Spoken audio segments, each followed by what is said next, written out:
राजस्थानी धर्म महान थार मरुस्थल की तपती मरीचिका में एक ऐसी कहानी सामने आई जहां प्रेम और विश्वासघात राजस्थानी कालीन के धागों की भांति आपस में उलझ गए थे।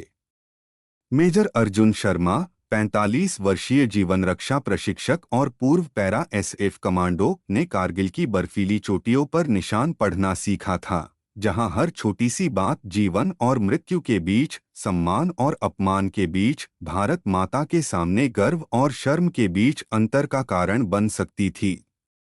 किंतु उन्होंने कभी नहीं सोचा था कि पाकिस्तानी आक्रमणकारियों के विरुद्ध युद्ध में निखारे गए ये कौशल उन्हें अपनी ही पत्नी के विश्वासघात का पता लगाने के लिए काम आएंगे, उसी स्त्री के लिए जिसके वास्ते वे कभी सब कुछ न्यौछावर करने को तैयार थे। प्रिया शर्मा, उनकी पत्नी और प्रतिभाशाली पारिस्थितिकी विज्ञानी, बेंगलुरु के एक सम्मानित ब्राह्मण परिवार की पुत्री, सदैव संसार को बेहतर बनाने का स्वप्न देखती थी, समस्त जीवों की रक्षा के प्राचीन धर्म का पालन करते हुए। अब वह प्रकृति के एक करिश्माई सेनानी विकास मेहता के प्रेम में पड़ गई थी, यह जाने बिना कि वन्यजीव संरक्षक के मुखौटे के पीछे एक निर्दयी शिकारी छुपा हुआ है, जिसके लिए अब भारत के पवित्र पशु ही नहीं बल्कि संभवतः वह स्वयं भी मूल्यवान शिकार बन गई थी। कर्म के अपने नियम होते हैं और प्रतिशोध का चक्र पहले से ही अपना अटल मोड़ शुरू कर चुका था। प्रथम अध्याय, समय की रेत में पदचिह्न। थार मरुस्थल ने अर्जुन का स्वागत उसी परिचित तपन से किया था, वैसी ही निर्मम जैसी कारगिल की उन शापित पहाड़ियों में पाकिस्तानी स्नाइपरों की गोलियां थीं। फटी हुई धरती के ऊपर तपती हवा लहरा रही थी, विचित्र मरीचिकाएं बना रही थी, किंतु पुराने चाय की दुकान के पास उन्होंने जो निशान पाए थे वे बिल्कुल वास्तविक थे। प्राचीन बरगद की छाया में खड़ी उनकी सेना की महिंद्रा बोलेरो के टायरों के निशान पीली रेत में लगभग घुल मिल गए थे, जबकि वे झुककर दूसरे निशानों को देख रहे थे। मिराज नामक परित्यक्त ढाबे के पास रेत के समुद्र के बीच एक जंग लगा डिब्बा, उनकी पत्नी की गाड़ी के टायरों के निशान स्पष्ट दिखाई दे रहे थे। अर्जुन ने अपनी सेना की दूरबीन निकाली, वही जिसने टाइगर हिल की ऊंचाई पर पाकिस्तानी स्नाइपरों को पकड़ने में उनकी मदद की थी। पैरा एसएफ में सेवा के वर्षों ने उन्हें धैर्यवान होना सिखाया था और अब यह कुशलता पहले से कहीं अधिक काम आई। गर्मी से धुंधले कांच के पार उन्होंने देखा कि ढाबे के प्रवेश द्वार पर वन्यजीव संरक्षण फंड की एक चांदी रंग की स्कॉर्पियो रुकी हुई है। गाड़ी से प्रिया उतरी, उसके लंबी चोटी में बंधे काले बाल दोपहर की धूप में कौवे के पंख की तरह चमक रहे थे। उसके पीछे विकास मेहता दिखाई दिया, सुडौल कद, कनपटियों पर सफेदी, बिल्कुल इस्त्री किए हुए खाकी रंग के फील्ड यूनिफॉर्म में। असली वैज्ञानिक के लिए बहुत ज्यादा दिखावटी, अर्जुन ने मन में टिप्पणी की। 15 साल की सेवा में पाकिस्तान की सीमाओं से लेकर असम के जंगलों तक उन्होंने ऐसे विवरणों को पहचानना सीखा था, जैसे यह भी कि मेहता की चाल एक पारिस्थितिकी विज्ञानी के लिए बहुत आत्मविश्वास से भरी थी। इस तरह वे लोग चलते हैं जो खतरे के आदी होते हैं, जवान, न कि दिल्ली के कैबिनेट के किताबी कीड़े। प्रिया विकास की कही किसी बात पर हंसी, अपना सिर पीछे की ओर झुकाते हुए, वही हंसी जो कभी अर्जुन के दिल को युद्ध के ढोल से भी तेज धड़काने पर मजबूर कर देती थी। उन्होंने दूरबीन नीचे रखी, महसूस करते हुए कि अंदर सब कुछ दर्द और गुस्से से सिकुड़ रहा है। उन्हें याद आया कि वह 12 साल पहले उनकी पहली मुलाकात में बिल्कुल इसी तरह हंसी थी, जब वे कारगिल से सीने पर अशोक चक्र लगाकर लौटे थे और जयपुर में वन्यजीव अनुसंधानकर्ताओं के प्रशिक्षण केंद्र में प्रशिक्षक बने थे। यादें मानसूनी बारिश की तरह उन पर टूट पड़ी। पुराने शहर के एक छोटे कैफे में उनकी पहली मुलाकात, जहां प्रिया चमकती आंखों से गिर के जंगल में एशियाई शेरों के साथ अपने काम के बारे में बताती थी। सभी रीति रिवाजों के साथ शादी, अग्नि के चारों ओर 7 पवित्र फेरे, लाल चट्टानों के बीच मरुस्थल में दोनों परिवारों के आशीर्वाद के साथ। सेवा से लौटने के अनिद्रा अनिद्रा की रातें, जब वह उन्हें गले लगाती थी, चुपचाप उनके दुःस्वप्नों को साझा करती थी, मृत साथियों के बारे में, उस पाकिस्तानी स्नाइपर के बारे में जिसने लगभग उनकी जान ले ली थी। और धीरे धीरे उनके बीच मौनता की वह दीवार खड़ी हो गई जिसे वे पार नहीं कर सके। आखिर एक स्त्री को कैसे समझाया जाए कि अपने देश के दुश्मनों को मारने का क्या मतलब होता है। पहली शक 1 महीने पहले हुई थी। अर्जुन शाम की दौड़ से लौट रहे थे। यह आदत उनमें स्पेशल फोर्सेस की सेवा से रह गई थी। जब उन्होंने अपने शयनकक्ष की आधी खुली खिड़की से प्रिया की आवाज सुनी, विकास जी कहते हैं कि हमें तेजी से काम करना होगा।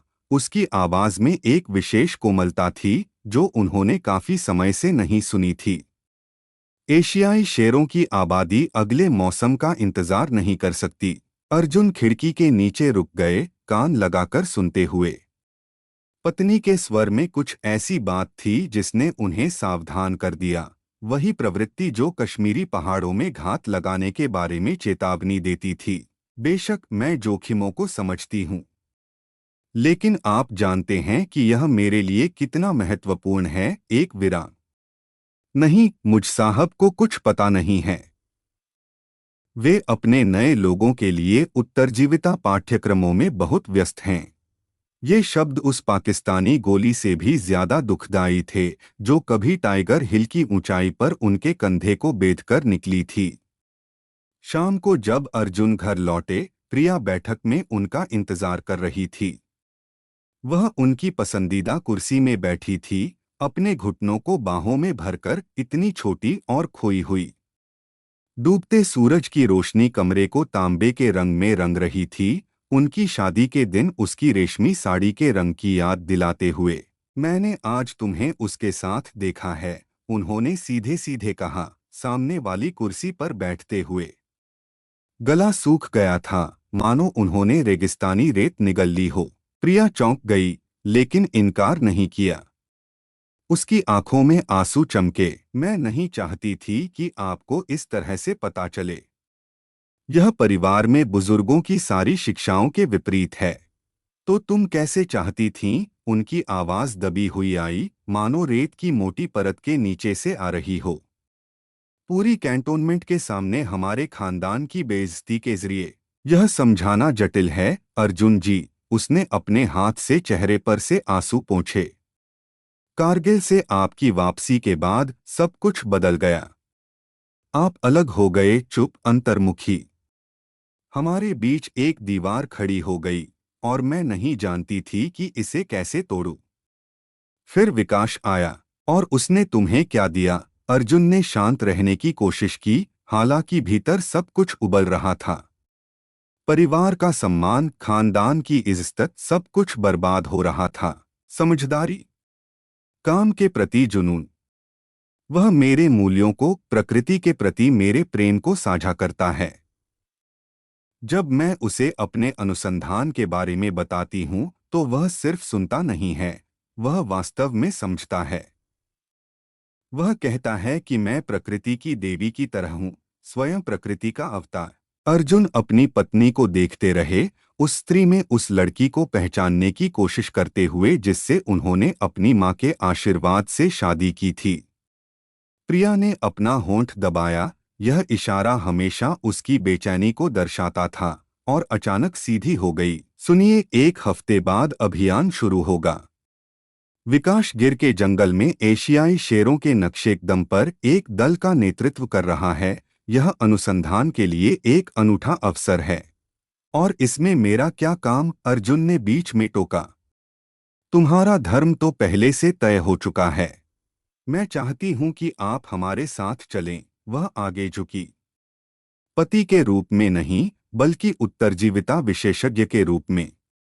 यह न केवल अनुसंधान के लिए महत्वपूर्ण है, बल्कि हम दोनों के लिए भी। शायद शायद ये 2 हफ्ते हमें समझने में मदद करें कि हमारी शादी का कोई भविष्य है या नहीं। शायद कर्म हमें आखिरी मौका दे रहा है। अर्जुन चुप रहे, खिड़की से बाहर देखते हुए, जहां डूबता सूरज आकाश को जमे हुए खून के रंग में रंग रहा था, बिल्कुल वैसा ही जैसा कारगिल के युद्ध क्षेत्र के ऊपर था। वे सोच रहे थे कि जिंदगी कितनी अजीब है। 15 साल पहले कश्मीरी पहाड़ों में वे पाकिस्तानी आक्रमणकारियों का पीछा करते थे और अब अपनी ही शादी में सच्चाई का पीछा करेंगे। क्या तुम जोखिम उठाने को तैयार हो? अंततः उन्होंने पूछा। जंगल में 2 हफ्ते, यह राजपथ पर सैर नहीं है। कौन जानता है वहां क्या हो सकता है। जंगल गलतियां माफ नहीं करते। मैं तैयार हूं, प्रिया ने दृढ़ता से उत्तर दिया। मुझे निश्चित रूप से जानना है। हम दोनों को जानना है। यह हमारे धर्म का प्रश्न है। उसकी आवाज में वही दृढ़ता थी जिससे वह कभी प्रेम करते थे, वही दृढ़ता जिससे वह अपने विश्वविद्यालय में महिलाओं के अधिकारों के लिए लड़ती थी। लेकिन अब यह दृढ़ता उनकी शादी का अंत हो सकती थी या उसकी नई शुरुआत। अर्जुन ने सिर हिलाया, चुनौती स्वीकार करते हुए। आखिरकार जंगल मरुस्थल की तरह हमेशा सच्चाई को उजागर करना जानते हैं, चाहे वह कितनी भी कड़वी हो। द्वितीय अध्याय, शेर की मांद में। गिर के जंगल के पास बेस कैंप के ऊपर भोर ने आकाश को केसरिया और सिंदूरी रंगों में रंग दिया था, राष्ट्रीय ध्वज के रंग। अर्जुन व्यवस्थित रूप से सामान की जांच कर रहे थे, पुरानी सेना की आदत जिसने कई बार पैरा एसएफ में उनकी और उनके जवानों की जान बचाई थी। पास में अभियान के सदस्य हलचल मचा रहे थे, लेकिन वे जानबूझकर दूर खड़े थे, एक पेशेवर की नज़र से सब कुछ देख रहे थे। विकास मेहता, जैसी उम्मीद थी, प्रभावशाली तरीके से पहुंचे, प्रकृति रक्षा पारिस्थितिकी फंड के लोगों वाली एक नई फॉर्च्यूनर में। उनकी फील्ड यूनिफॉर्म बॉलीवुड की शूटिंग के लिए कॉस्ट्यूम जैसी लग रही थी, वास्तविक अभियान के कपड़ों जैसी नहीं। अर्जुन ने मन में नोट किया कि मेहता ने कितनी चतुराई से भारी सामान उतारा, उनकी हरकतों से पता चलता था कि वे शारीरिक परिश्रम के आदी हैं, दिल्ली वालों जैसे नहीं। अर्जुन शर्मा साहब, विकास ने अभिवादन के लिए हाथ बढ़ाया। आपके उत्तरजीविता कौशल के बारे में सुना है। कारगिल के वीर अशोक चक्र धारक के साथ काम करना बड़े सम्मान की बात है। हाथ मिलाना मजबूत था, शायद एक साधारण पारिस्थितिकी विज्ञानी के लिए बहुत मजबूत। अर्जुन ने मेहता की नज़र से नज़र मिलाई, मित्रतापूर्ण मुस्कान के पीछे कुछ शिकारी मुश्किल से पकड़ में आने वाला छुपा था। बाकी टीम के सदस्यों से मिलिए, विकास ने इशारे से दल को बुलाया। राजीव कपूर हमारे ऑपरेटर और उनके सहायक आशीष तिवारी। डॉक्टर स्मिता अग्रवाल, बॉम्बे विश्वविद्यालय से प्रमुख जीव विज्ञान अनुसंधानकर्ता। रमेश और कैलाश हमारे स्थानीय गाइड। और सेठ गुप्ता जी, दिल्ली से प्रायोजकों के प्रतिनिधि। प्रिया थोड़ी दूर खड़ी थी, जीपीएस नेविगेटर चेक करने का बहाना करती हुई। अर्जुन ने देखा कि वह चुपके से कभी उनकी ओर, कभी विकास की ओर देखती है, मानो यह अनुमान लगाने की कोशिश कर रही हो कि घटनाएं कैसे आगे बढ़ेंगी। 1 घंटे में निकलते हैं, विकास ने घोषणा की, हुड पर नक्शा फैलाते हुए। हमारा रास्ता उन क्षेत्रों से होकर जाएगा जहां एशियाई शेर आखिरी बार देखे गए थे। ये पवित्र जानवर हैं, जंगली प्रकृति से लगभग विलुप्त हो चुके। डॉक्टर अग्रवाल नक्शे पर झुकीं, लेकिन यह रास्ता, यह जंगल के सबसे खतरनाक हिस्सों से होकर जाता है। वहां तेंदुए अकेले हाथी रहते हैं। शायद कोई और सुरक्षित रास्ता चुनना चाहिए। यही तो बात है स्मिता जी, विकास की आवाज में शिक्षक के स्वर आ गए। इसीलिए अर्जुन साहब हमारे साथ हैं। उनका अनुभव हमें वहां जाने में मदद करेगा जहां दूसरे जाने की हिम्मत नहीं करते।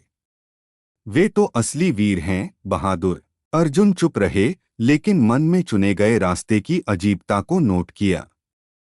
शेरों का क्षेत्र पूर्व में था, लेकिन मेहता दल को उत्तर पश्चिम की ओर ले जा रहा था, प्राचीन कारवा मार्गों के इलाके में। 3 एसयूवी की कारवा तब चली जब सूरज इतना ऊपर आ गया कि हवा को तपते तंदूर में बदल दे। अर्जुन पहली गाड़ी का स्टीयरिंग संभाले हुए था, सब कुछ नियंत्रण में रखने की पुरानी आदत।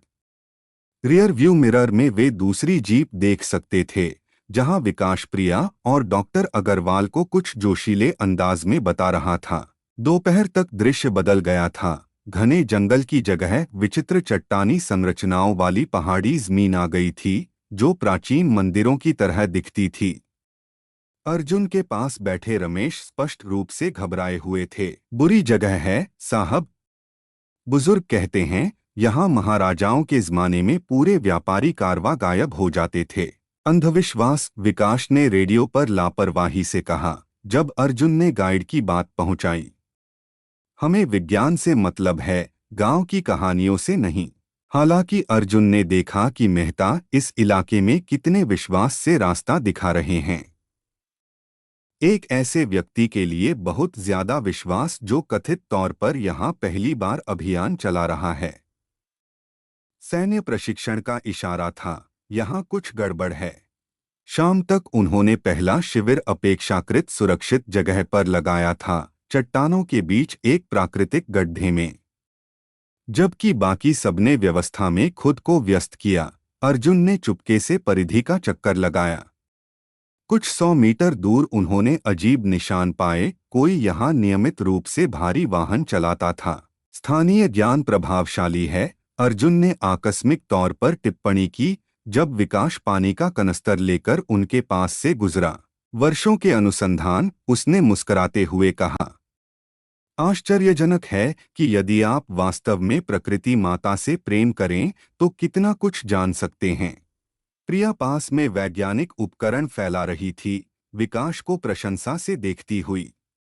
अर्जुन ने उसकी नजर पकड़ी, लेकिन वह तुरंत मुंह फेर गई, यह दिखावा करती हुई कि वह काम में डूबी हुई है। रात में हवा चली, अंधेरे में पत्तियां सरसराई और कहीं दूर दहाड़ सुनाई दी, शायद तेंदुए की। आग के पास सोते हुए रमेश चौंक गए और हनुमान का मंत्र बुदबुदाने लगे। आंधी आ रही है, अर्जुन ने नाश्ते के समय कहा, क्षितिज की ओर देखते हुए, जहां आकाश एक विशिष्ट काले रंग का हो गया था। समय पर निकल जाएंगे, विकास ने हाथ हिलाया। अगले पॉइंट तक बस कुछ ही घंटों का रास्ता है, इंतजार करना होगा। अर्जुन ने सिर हिलाया। ऐसी आंधी में रास्ता भटक सकते हैं और मार्ग से भटक सकते हैं। जंगल में यह जानलेवा होता है। माफ करिए शर्मा साहब, सेठ गुप्ता ने दखल दिया, लेकिन हमारे पास बहुत कसा हुआ कार्यक्रम है। प्रायोजक परिणामों का इंतजार कर रहे हैं। विकास ने हाथ फैलाए। देखिए, जोखिम उठाना पड़ेगा। टाइम इज मनी, जैसा कि अमेरिका में कहते हैं।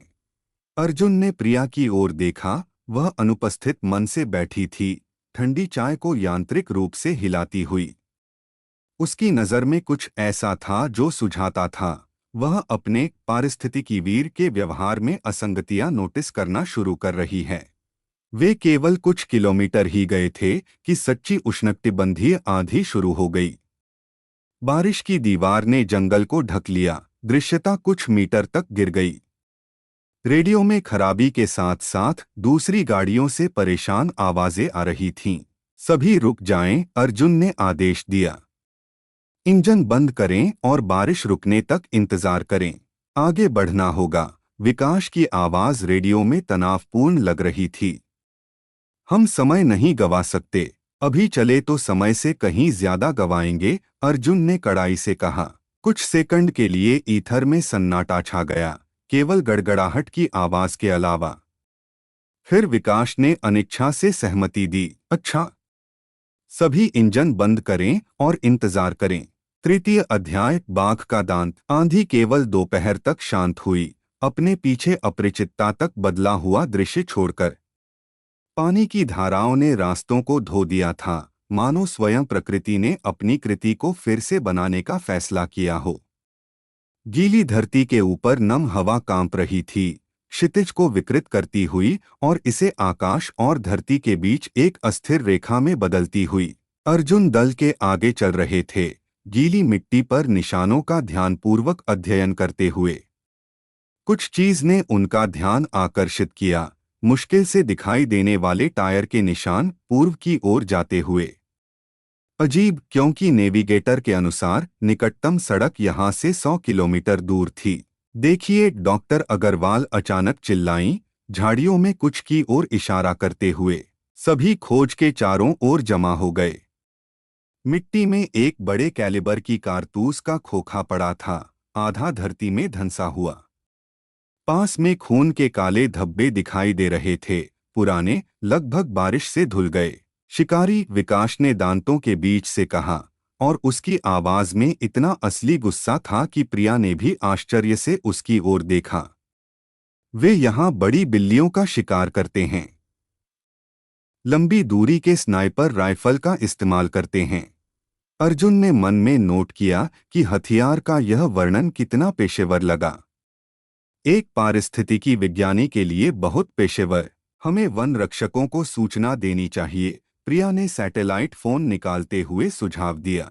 जरूरत नहीं, विकास ने जल्दी से विरोध किया। जब तक पुलिस आएगी, निशान गायब हो जाएंगे। बेहतर होगा कि मैं खुद प्रकृति संरक्षण विभाग के अपने संपर्कों को जानकारी दे दूं। उसने चतुराई से कारतूस उठाया और जेब में रख लिया। अर्जुन ने देखा कि इस गति में विकास की शर्ट थोड़ी ऊपर हो गई, जिससे कमर पर बंधे होल्स्टर में पिस्तौल का हत्था दिखाई दिया। मेहता ने उनकी नजर पकड़ी और मुश्किल से दिखाई देने वाली मुस्कान के साथ कहा, जंगल में सब कुछ के लिए तैयार रहना पड़ता है। आप समझते हैं न शर्मा साहब? सूरज ऊपर चढ़ता जा रहा था, हवा को तपते भापस्नान में बदलता जा रहा था। दल के आगे चलने वाला रमेश अचानक लड़खड़ाया और जमीन पर बैठ गया। उसका चेहरा पसीने से तरबतर था, सांस तेज थी। Heat stroke. अर्जुन ने तुरंत गाइड के पास पहुंचते हुए निदान किया। इसे तुरंत छाया और पेय की जरूरत है। हम नहीं रुक सकते, सेठ गुप्ता ने विरोध किया, नेर्वसली घड़ी देखते हुए। कार्यक्रम, अपना कार्यक्रम में रख सकते हैं। अर्जुन ने तेजी से उसे रोका, फिर खुद को संभाला। यह इंसान की जान का मामला है। तंबू लगाया गया, छाया बनाई गई। जब स्मिता अग्रवाल रमेश को प्राथमिक चिकित्सा दे रही थी, ऑपरेटर दल की ओर से दबी हुई गालियां सुनाई दीं। राजीव कपूर निराशा में अपना कैमरा खोल रहा था। नमी, वह बुदबुदाया। इस शापित आंधी का मैकेनिज्म पूरी तरह जंग लगा है। कैमरा काम नहीं कर रहा। हमारे पास स्पेयर है? विकास ने पूछा, और उसकी आवाज में अप्रत्याशित चिंता झलकी। दूसरी गाड़ी में था, आशीष ने उत्तर दिया। लेकिन वह भी खराब हो गया है। लगता है इलेक्ट्रॉनिक्स नमी बर्दाश्त नहीं कर पाया। सेठ गुप्ता का चेहरा लाल हो गया। शूटिंग मटेरियल के बिना प्रायोजक रिपोर्ट स्वीकार नहीं करेंगे। पूरा अभियान खतरे में है। यह तो पूरी तरह असफलता है। मैं वापसी का सुझाव देता हूं, अर्जुन ने दृढ़ता से कहा। हमारे पास गंभीर रूप से बीमार गाइड है, तकनीक खराब हो गई है, और हम जंगल के खतरनाक क्षेत्र में काफी अंदर आ चुके हैं। अभियान के सदस्य एक दूसरे को देखने लगे। उनकी आंखों में स्पष्ट राहत थी। किसी को भी ऐसी परिस्थितियों में आगे जाने की उत्सुकता नहीं थी। विकास ने सबको ध्यान से देखा, मानो मन में कुछ गिनती कर रहा हो। फिर मुस्कराया, वही मुस्कान जिसने प्रिया को इतना आकर्षित किया था। शायद मुख्य दल के लिए यह समझदारी की बात है। लेकिन मेरे पास एक और सुझाव है। उसने विराम लिया, सीधे अर्जुन को देखते हुए। आगे एक विशेष रास्ता है, बहुत खतरनाक, जहां अब तक कोई नहीं गया है। वहां मेरे हिसाब से एशियाई शेरों का मुख्य आश्रय स्थल है। छोटे दल के साथ आगे बढ़ने का सुझाव देता हूं मैं, आप और प्रिया जी। क्या कहते हैं मेजर साहब? या कारगिल के वीर के लिए यह बहुत जोखिम भरा है। प्रिया, जो विकास के पास खड़ी थी, ने सांस रोक दी। अर्जुन ने महसूस किया कि सभी की नजरें उन पर टिकी हैं। मेहता की आवाज में स्पष्ट रूप से चुनौती थी, और दोनों समझ रहे थे कि बात केवल रास्ते की नहीं है। मैंने कश्मीरी पहाड़ों में इससे भी डरावनी चीजें देखी हैं, अर्जुन ने शांति से उत्तर दिया। अगर प्रिया राजी है, तो मैं आगे जाने को तैयार हूँ। मैं आपके साथ चलती हूँ, उसने तुरंत जवाब दिया, और उसकी आवाज में दृढ़ता और चिंता दोनों मिले हुए थे। जब मुख्य दल वापसी की तैयारी कर रहा था, वे तीनों आगे के सफर के लिए सामान की जांच कर रहे थे। अर्जुन ने देखा कि विकास एक ओर जाकर सैटेलाइट फोन पर जल्दी से कुछ डायल कर रहा है। मेहता धीरे बोल रहा था, लेकिन हवा ने हिंदी में एक वाक्य का टुकड़ा पहुंचाया। 2 दिन में वहां पहुंचेंगे। सुनिश्चित करें कि माल स्वीकार करने के लिए सब कुछ तैयार है। चतुर्थ अध्याय, बाघ के मुंह में। 2 दिन का सफर परीक्षाओं की अंतहीन श्रृंखला बन गया। सूरज निर्दयता से सब कुछ जलाता रहा और रात की ठंडक हड्डियों तक पहुंचती थी। वे बरगद के पेड़ों की उलझी जड़ों के बीच से प्राचीन रास्ते पर चल रहे थे, जहां विचित्र जड़ें रेंगते शिकारियों जैसी टेढ़ी मेढ़ी छायाएं डालती थीं। विकास उन्हें आत्मविश्वास से आगे ले जा रहा था, मानो बिल्कुल जानता हो कि कहाँ जाना है। बहुत ज्यादा आत्मविश्वास, अर्जुन ने मन में नोट किया।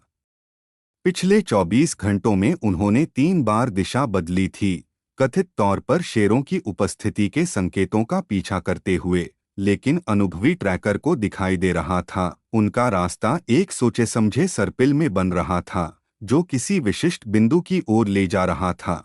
तीसरे दिन की सुबह प्रिया ने पहले घने वनस्पति में अजीब इमारतें देखीं। ये इमारतें हैं क्या? उसने अपनी आंखें मलीं, जो देख रही थी उस पर विश्वास नहीं करती हुई। अर्जुन ने दूरबीन उठाई।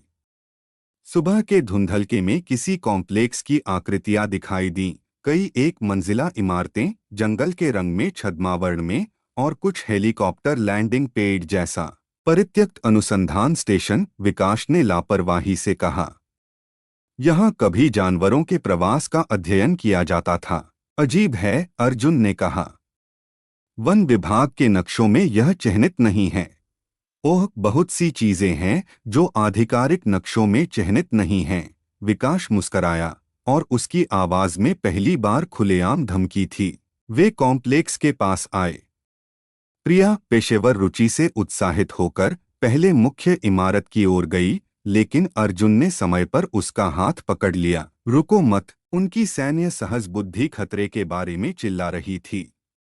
इमारतों के आसपास की जमीन ताजे टायर के निशानों और अनगिनत बूट के निशानों से भरी थी। दूर की दीवार पर सैटेलाइट एंटीना खड़े थे, परित्यक्त स्टेशन के लिए बहुत नए। विकास, यह क्या? प्रिया ने शुरू किया, लेकिन रुक गई। मुख्य इमारत का दरवाजा खुला और वहां से छलावरण में 2 हथियारबंद आदमी निकले। जिस पेशेवर अंदाज से वे AK-47 पकड़े हुए थे, वह गंभीर प्रशिक्षण की बात कहता था। नमस्ते और मेरे छोटे धंधे में आपका स्वागत है। विकास बदल गया।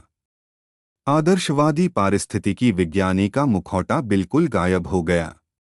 माफ करना प्रिया जी, लेकिन प्रकृति के प्रति तुम्हारा जुनून एक बहुत सुविधाजनक आवरण था। इसका फायदा न उठाना मूर्खता होती। प्रिया का रंग उड़ गया। तुम क्या कह रहे हो? जवाब के बजाय विकास ने अपने आदमियों को इशारा किया और उन्होंने हैंगर के दरवाजे खोल दिए। अंदर एक असली शिकारियों की मांद दिखाई दी, जानवरों के पिंजरे, जिनमें से कुछ प्रिया ने कभी जंगली प्रकृति में नहीं देखे थे। शिकारी ट्रॉफियों की अलमारियां, दुर्लभतम प्रजातियों के भरे हुए जानवर। कोने में औद्योगिक फ्रीजर दिखाई दे रहे थे। नहीं, उसने फुसफुसाकर कहा। यह सच नहीं हो सकता।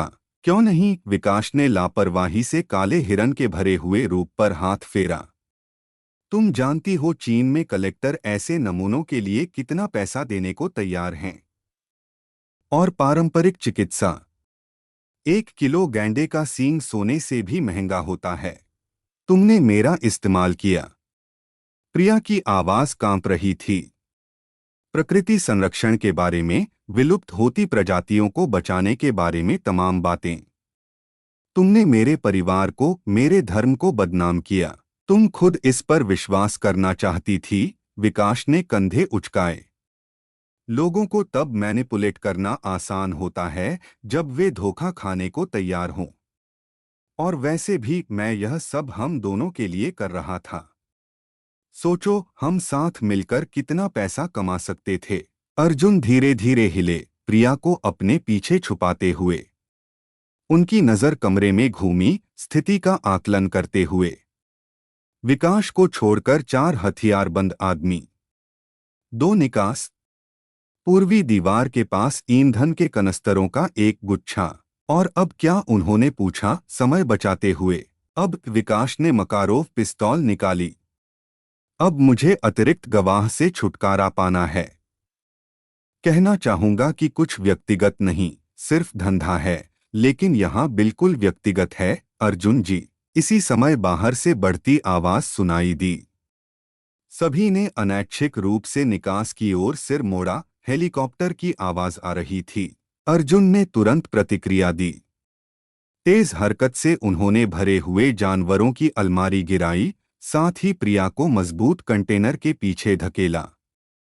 गोली दागी गई। गोली धातु की दीवार से चिंगारी निकालती हुई निकली। जय हिंद, उन्होंने युद्ध की ललकार लगाई और असली युद्ध शुरू हो गया।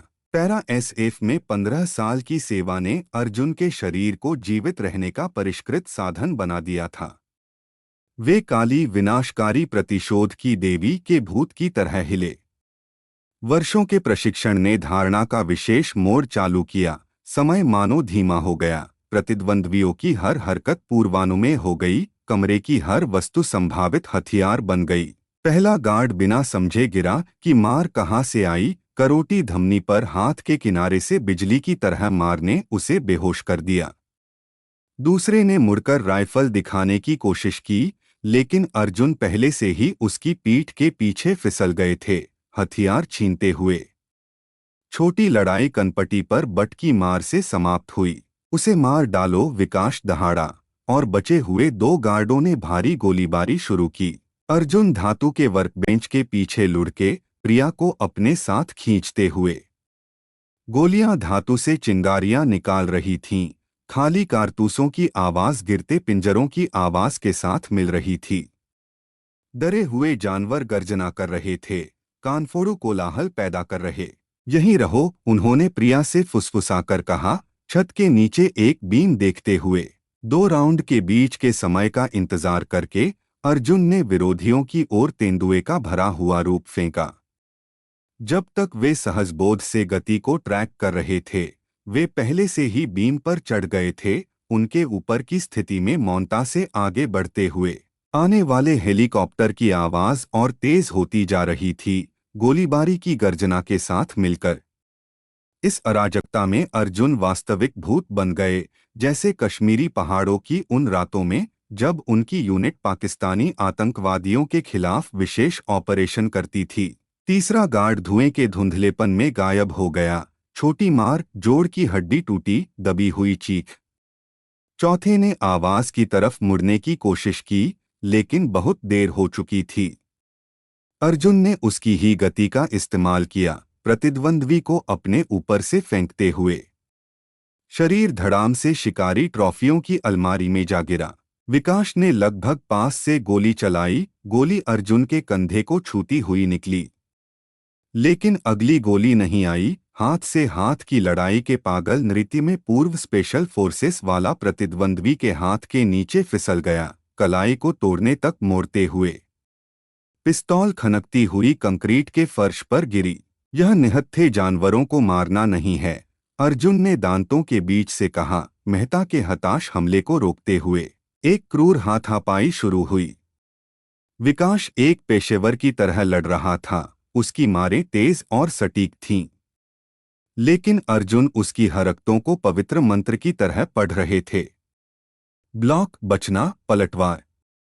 सैन्य प्रशिक्षण बनाम शिकारी अभ्यास। प्रिया, बाहर निकलो, अर्जुन चिल्लाए, कोने की निगाह से दीवार के पास ईंधन के कनस्तर देखते हुए। बिजली की गति से उन्होंने उनमें से एक उठाया और विकास और उसके होश में आए सहयोगियों की ओर फेंका। गोली चली। किसी गार्ड ने रिफ्लेक्स में ट्रिगर दबाया। कमरे में अंधकारमय विस्फोट की चमक हुई। गर्म हवा की लहर ने सभी को दीवारों से टकरा दिया। आग ने तुरंत ट्रॉफियों की अलमारियों को पकड़ लिया, वर्षों की आपराधिक कमाई को राख में बदलते हुए। जानवरों के पिंजरे गिर गए, आग की लपटों से रोशन होते हुए। आग की गर्जना और धातु की खड़खड़ाहट के बीच से विकास की गुस्से भरी चीख निकली, तुम यहां से नहीं जाओगे, यह मेरा इलाका है। मेरी आदत। 5वां अध्याय, कर्म का प्रतिशोध। आग शिकारियों के अड्डे को निगल रही थी। आकाश में काले धुएं के खंभे फेंक रही थी जो जंगल की हरी पत्तियों के साथ मिल रहे थे। अर्जुन प्रिया को जलती इमारत से दूर खींच रहे थे, गर्म हवा के झोंकों से बचते हुए। पीछे से गोलियों की आवाज आ रही थी। विकास के आदमी लगभग अंधाधुंध गोली चला रहे थे, धुएं के पर्दे में लक्ष्य नहीं देख पा रहे थे। नदी की तरफ जाना होगा, अर्जुन ने आग की गर्जना के बीच चिल्लाकर कहा। वहां झाड़ियां हैं, छुप सकते हैं। प्रिया ने जवाब नहीं दिया। वह मानो ट्रांस में थी, यांत्रिक रूप से कदम रख रही थी। विकास के धोखे का झटका अभी भी उसकी चेतना को जकड़ रहा था। अर्जुन समझ रहे थे, अभी बातचीत का समय नहीं है, बस जीवित रहना है। अचानक धुएं के पर्दे से काला आकार निकला। विकास एक पागल की तरह आगे बढ़ रहा था, चेहरे पर मारने वाले धुएं की परवाह नहीं कर रहा था। उसकी आंखों में घिरे हुए शिकारी का पागलपन जल रहा था। तुम सोचते हो बस यूं चले जाओगे? उसकी आवाज कर्कश हो गई थी। मेरी पूरी जिंदगी की मेहनत को बर्बाद करने के बाद। उसने पिस्तौल के साथ हाथ उठाया, लेकिन अर्जुन पहले तैयार थे। आंखों में मिट्टी का तेज फेंकना विकास को चूक जाने पर मजबूर कर गया। एक हताश संघर्ष शुरू हुआ। वे जमीन पर लुढ़के एक दूसरे पर मार बरसाते हुए, जब तक लड़ाई की गति उन्हें गहरी खाई के बिल्कुल किनारे तक नहीं ले आई। अर्जुन ने महसूस किया कि खाई का किनारा उनके पैरों के नीचे टूट रहा है। नीचे 30 मीटर की गहराई में नुकीले पत्थर दिखाई दे रहे थे।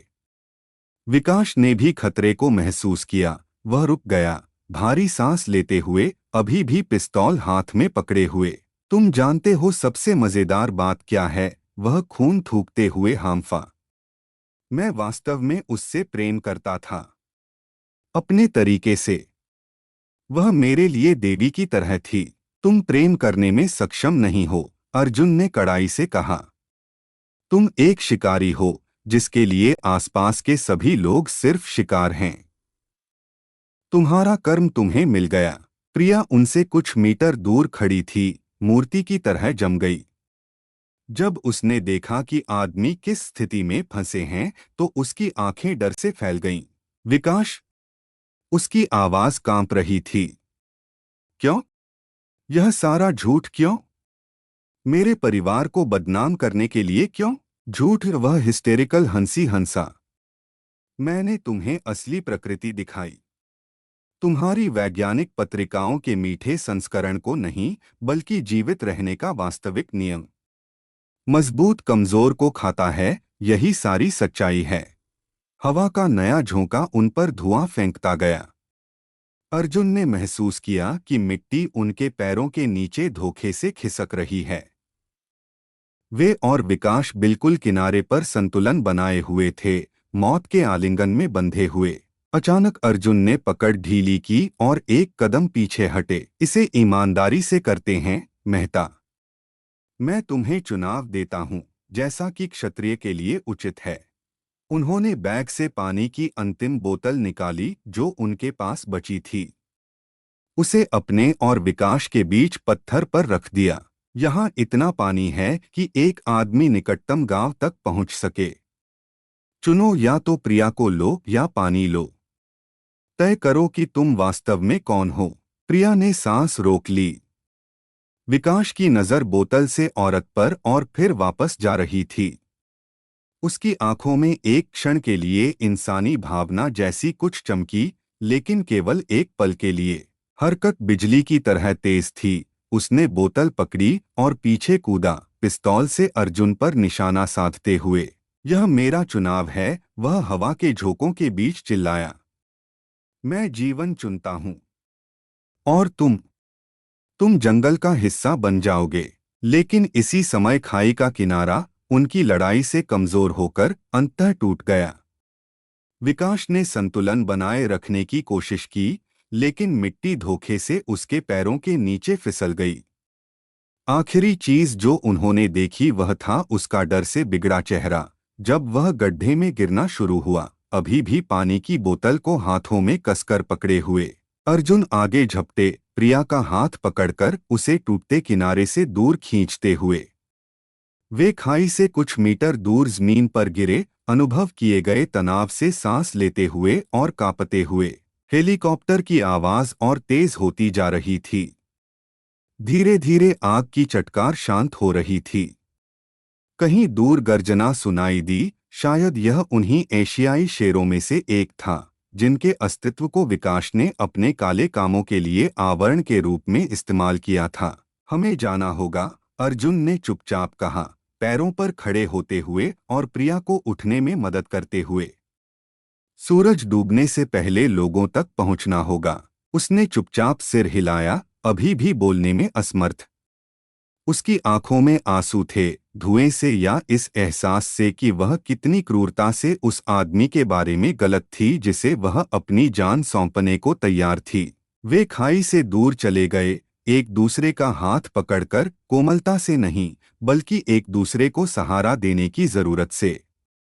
कहीं दूर नीचे नुकीले पत्थरों के बीच पानी की बोतल पड़ी थी, उस आदमी की मुट्ठी में दबी हुई जिसने जीवन चुना था लेकिन मौत पाई। उपसंहार कर्म का चक्र। 6 महीने बाद बेंगलुरु के निजी क्लिनिक शांति निकेतन की सफेद दीवारें प्रिया को उन दुःस्वप्नों के समुद्र में बचाव की नाव लगती थीं जो जंगल से लौटने के बाद उसका पीछा कर रहे थे।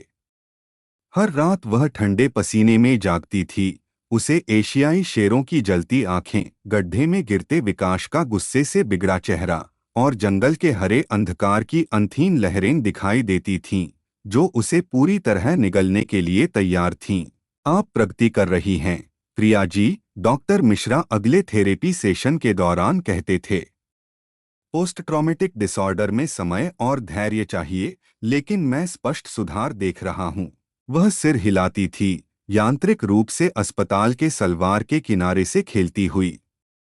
दुःस्वप्न वास्तव में कम आने लगे थे, लेकिन अपराध बोध, अपनी भोलेपन के लिए, पति के साथ विश्वासघात के लिए, जानवरों की बर्बाद जिंदगियों के लिए अभी भी उसे अंदर से कुतरता रहता था। क्लिनिक के सामान्य कमरे में टेलीविजन हमेशा न्यूज चैनल आज तक पर लगा रहता था। यहीं प्रिया ने पहली बार अर्जुन का इंटरव्यू देखा था। वे औपचारिक सूट में अजीब लग रहे थे, लेकिन जंगल की तरह ही स्पष्ट और आत्मविश्वास से भरकर बोल रहे थे। अंतर्राष्ट्रीय शिकारियों के गिरोह ने पारिस्थितिकी संगठनों को अपनी आपराधिक गतिविधियों के आवरण के रूप में इस्तेमाल किया। प्रकृति संरक्षण के बहाने वे दुर्लभ जानवरों के निवास स्थानों की पहचान करते थे और उन्हें निर्दयता से खत्म करते थे। अर्जुन एक वास्तविक मीडिया व्यक्तित्व बन गए थे। उनके खुलासों ने जनता को हिला दिया था और परोपकारी फंडों की बड़े पैमाने पर जांच का कारण बना था। पता चला कि विकास मेहता का नेटवर्क एक विशाल आपराधिक साम्राज्य का केवल हिस्सा था जो असम से केरल तक शिकार में लगा हुआ था।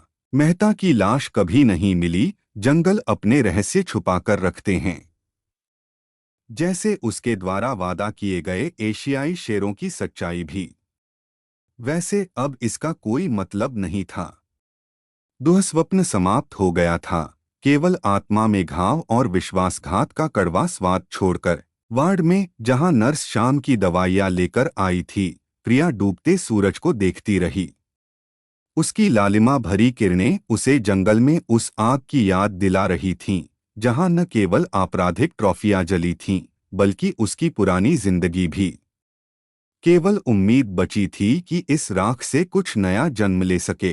कर्म अपना चक्र पूरा कर रहा था और शायद अगले जन्म में उनकी आत्माओं को शांति मिले।